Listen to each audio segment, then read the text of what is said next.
The next vehicle is the USH405, the mouse car.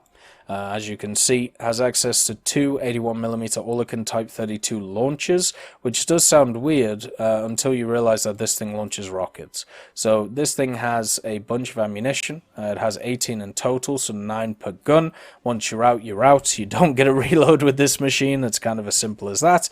But what you get instead is a ton of damage right off the bat. It's a two-man crew, as you can see. It's a 90 horsepower engine for 5.7 tons, so it's a little bit slower than some of the other mouse cars that we see from other nations, but it is, you know, pretty cool to see. So if you want to see how the rockets work, you pretty much just fire them like this from each of the barrels, and you can see the actual, you know, the actual reload on them is,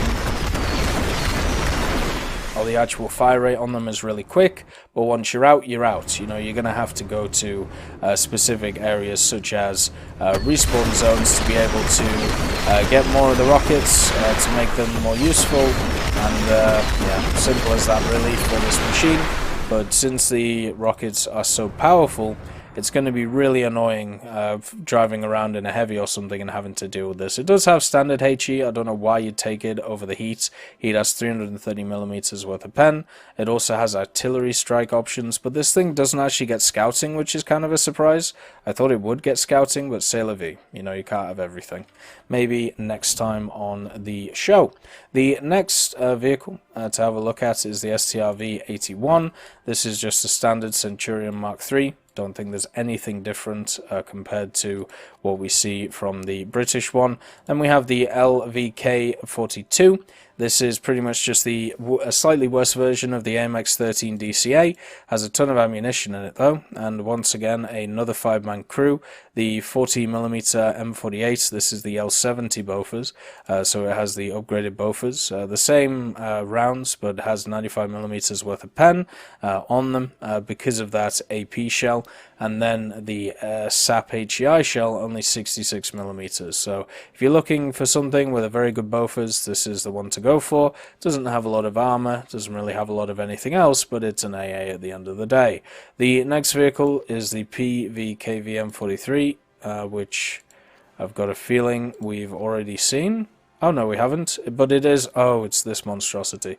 So this might be the ugliest tank in game. I don't know what the hell's going on with it, and also the machine gun right now doesn't work on it. But it is, once again, another 75mm. It has access to the same shells as before, apart from they add in a Sabo shell. So the Sabo shell pens 243mm at 6.3. This is not a 6.3 vehicle. The BR is going to change on this very dramatically. There's no way this is a 6.3, but it does get 15 degrees worth of gun depression. Once again, 13-second reload. Seems to be standard for a lot of these vehicles. And a 4-man crew, a driver, and then 3, I suppose, in the casemate.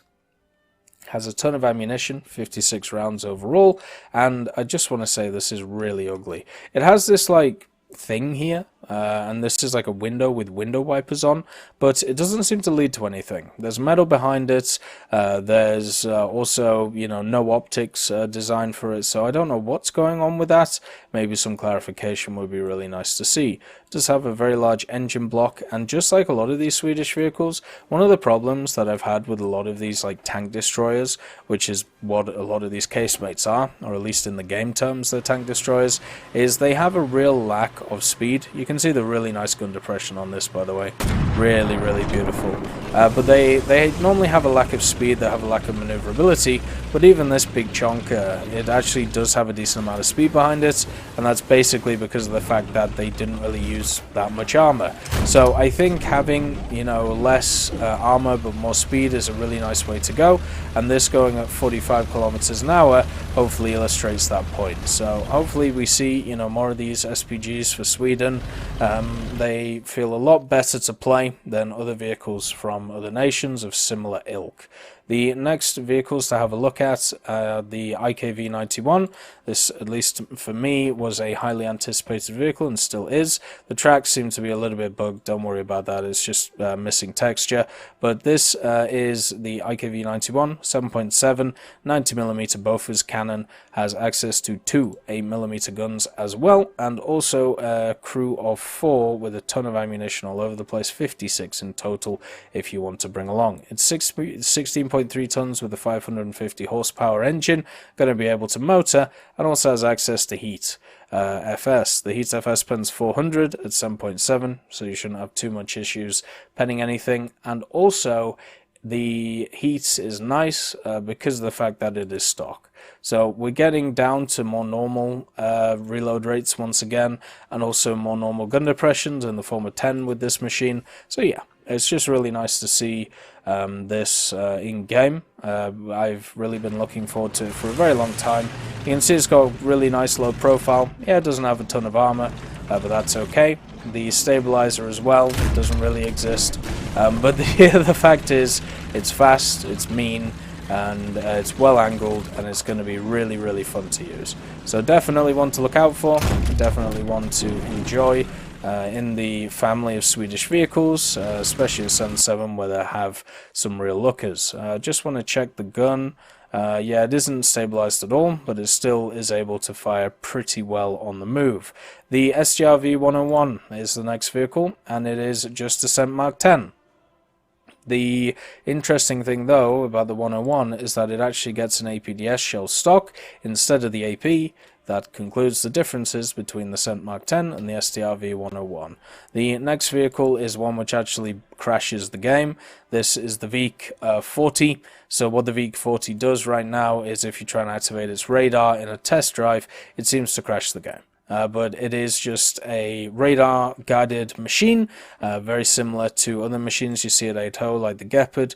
You can see it has a tracking radar director and two 40mm Bofors attached to it. Very much a smaller Sergeant York, but there's nobody in the hull. The only thing that is actually located in the hull is the engine and also this crazy transmission. Everybody else is in the turret for it, so that is something to watch out for. It is an incredibly fun machine to use when it comes to its guns. It would just be nice if the radar worked, but unfortunately you can't have everything.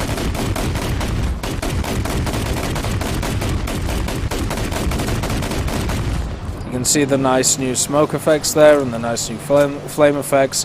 You can see how long the smoke effects last, right? And then listen to this. Sounds good, doesn't it? And then you get a nice plume as well of the smoke coming off the unfortunate carcass down there.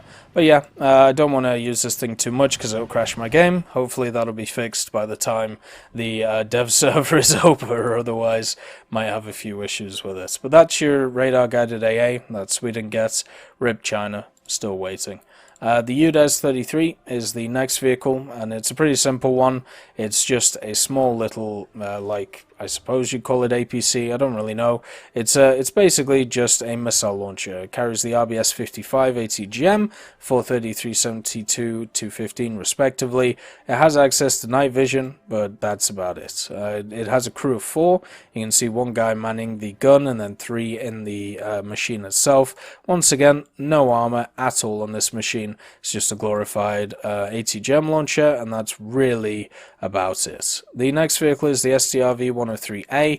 This is the slightly better version of the one which we have as the premium vehicle. This is the standard production version, so it's a little bit more beefy when it comes to the engine, a little bit more beefy when it comes to the guns on top of it as well, but overall it's pretty much the same machine. So you have the 2 APDS shells, you have the smoke and the HE, you also have NVDs. Shouldn't be too different to the ones that we've already seen before.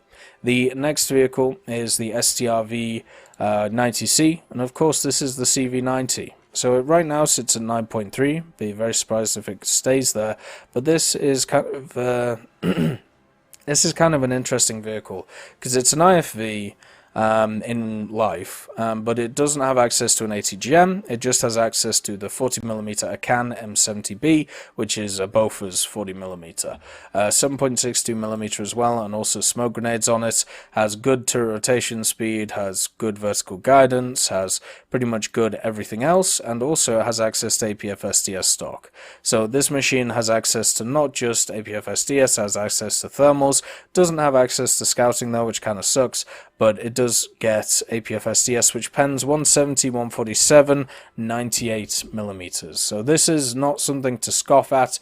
This is obviously an incredibly good round. It also has access to HEVT, which can be used against planes. So this is definitely a multi-role aircraft when it comes to the Swedish and when it comes to War Thunder. The penetration on the rounds is not really going to be good enough to go through the front of many vehicles that you will fight, but it does mean if you get around the side of them, you should be able to do a ton of damage. The way that the belts work as well is you can just fluidly move between them, so that's really easy to do. And also, you can see with the APF SDS, you're not going to be penning too much through the front, but once you get on the side of them, you will be just tearing them apart. You also have access to thermals, as we talked about before, and since it's an APF SDS round, it should be able just to pen really hard, and once it pens, do stuff like that. So be very afraid of this machine if it gets on your side, be very afraid of this machine if it's used in tandem with some other vehicles, because you will be there 1 minute and then you will be gone the next, as you can see with these vehicles which we have sat here. They just get popped, they just get annihilated, and yeah, it's the CV90, simple as that, with its APF SDS 14mm. Also has access to some smoke, so that's kind of nice, makes a nice circle around it, but yeah. We don't just have one CV90 though, there's a bunch of them in the game. The next one, or the next vehicle in the list is the STRV-103C. This is an upgraded STRV-103, basically it has upgraded armor on it. You can see on the front it has the fencing, which should make it useful against stuff like heat and stuff like that.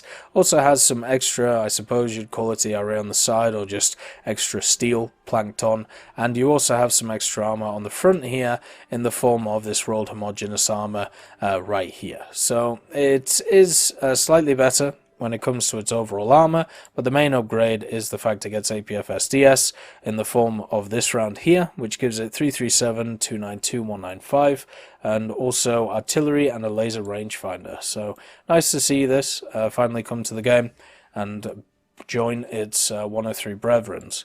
The next vehicle is the LVK90C.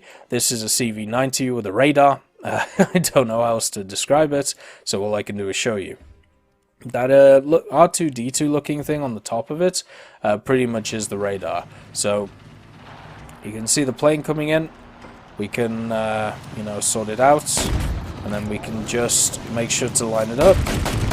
And with the proximity shells that we talked about before, we should be able to kill this thing pretty easily. You can see how long the smoke trails are, by the way, just by looking at that. So yeah, I just wanted to show that off. The turret is a little bit slow on this thing.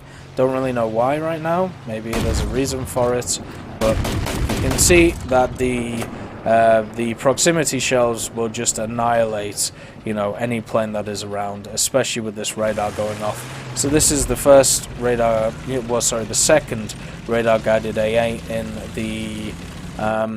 the Swedish tree, and it also gets access to APF SDS. So it isn't the better APF SDS, it's the default APF SDS that the other CV90 gets, but it's still very powerful when it comes to its gun. You know, 143, 124, 83. Also the armor is very similar as well, just basically just, you know, big blocks of armor on top of it, and no armor underneath, so you're not really dealing with a ton of armor on these machines, which isn't really a surprise. It might stop hull break, but that's about it. Then we have the end of the ATGM, or the tank destroyer line, the PVR BV1551. This is just a APC, or like a Swedish M113, with access to two different ATGMs. Basically the RB55B and the 55C. That's it, which correspond to the TOW2. It's got a crew of 4, as you can see, but nothing to write home about. The next set of vehicles, so we have the STRV-121. This is the Swedish Leopard 2A4, and it's very similar to the Leopard 2A4 that we have in game. You can see that it has the composite armor on the front, 35, 5, 20, 45, and then on the turrets, of course, 14, 440, and 80. And then slightly more on this side since it covers the loader.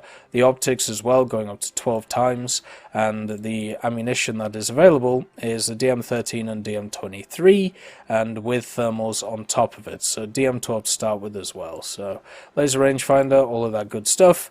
It's just a Leopard in a Swedish body. There's nothing really else to say about it. The next, or the last three vehicles, first of all, we have the pack vehicle. This is the CV90 105 TML.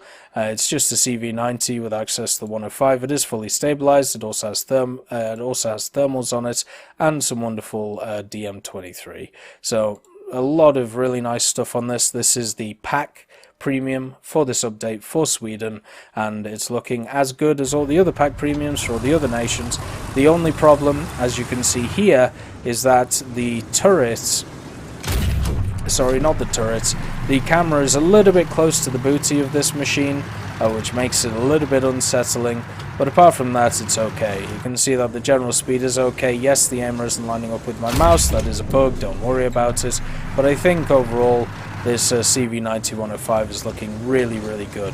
Decent optics on it, you know, access to, of course, stuff such as thermals and the 105 with the APF SDS. Overall, very, very good and very, very fun vehicle at 9.0. The CV90 120 though, which is this big chonker right here, this is the default camo that you'll find on it, but I like this camo, so I'm going to run it, the urban deforming camo.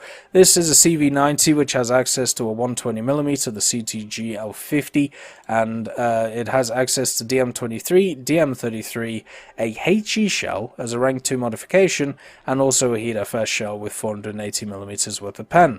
So overall, it has some really nice ammo to it. It also has some lovely smoke grenades and some thermals. The smoke grenades actually, you can see them embedded in the vehicle back here, and they pop out all around it, creating a circular fashion, which is really, really nice to see. So the CV90 120, it's also got another R2-D2 that you can see there. It doesn't have access to really any extra armor apart from this composite armor right here. And also it has an 800 horsepower engine for the 35-ton vehicle. So it's still quick, it's still nippy, it's just a little bit slower than it would be if it had a little bit less weight when it came to the gun. But c'est la vie, you can't have everything when it comes to this guy. But there you go. Definitely quick, definitely moving, and also definitely the 120. So yeah, very, very fun vehicle.